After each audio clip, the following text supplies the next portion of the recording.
Hello guys, what's up? Panibagong linisin na naman. Yan. So, sipagan lang natin for tonight's video.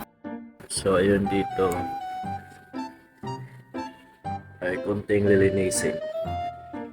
Ayun guys, medyo masama pa rin yung pakiramdam natin pero kailangan pa rin tayong pumasok para magkasahod.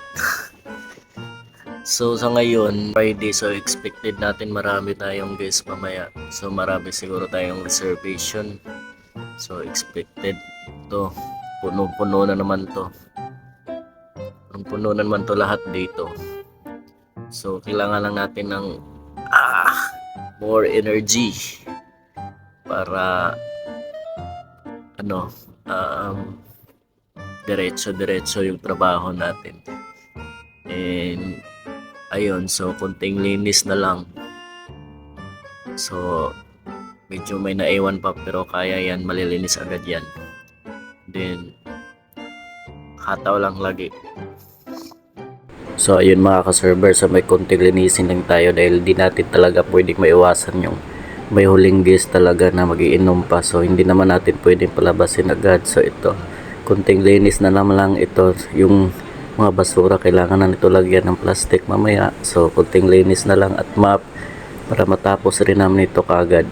At dito naman sa gitna kailangan ng i-set up pa rin yung mga tables, yung mga numbering dito. Kailangan pa rin siyang nakasunod. Sa ngayon, madali naman tong linisin kasi hindi naman siya masyadong marumi. And kailangan talagang i-arrange ng maayos tong mga table natin para mamaya mag-o-open na tayo sa 11 PM.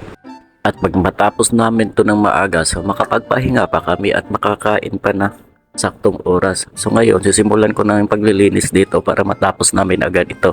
Babash out ko lang to muna yung mga bote ng botilya, tapos itong mga basura kukunin ko mamaya para matapos na to at ito ay mawala na sa table, tsaka mamaya mapupunas-punasan ko na tong table pagkatapos maalis ko lahat ng basura dito sa taas. Then after ko dito magpunas-punas ito dito naman sa baba para mawalisan ko na ito agad at ma-set up na yung table dito sa gitna. At pagkatapos kong malinisan dito sa gilid at dito naman ako sa gitna, so kailangan ko lang itong i-arrange ng maayos yung table tsaka yung upuan para ready na to mamaya. Then kailangan talaga yung table number nito kailangan naka-series para hindi magulo.